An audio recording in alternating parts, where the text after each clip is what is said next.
Xudo xolasa bu ishimiz ham o'xshadi. Temperatura охлаждающий жидкость.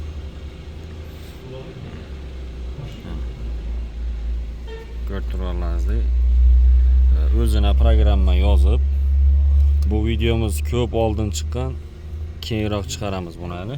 Xudo xolasa. Endi DPS variantga o'tkazsak,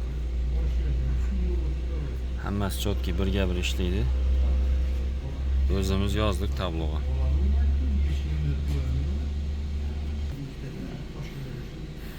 O'zimiz yonimizga kelib ketgan shogirdlarga beriladi xudo xolasa. Ya'ni yaqin tanish odamlarga, tarqatmaydigan odamlarga beriladi. Orange iPro'ga yo'q ustalar bo'lsa, DPS ga o'tkaza olsak, xudo xolasa o'tkazamiz. DPS variantda qilib beramiz.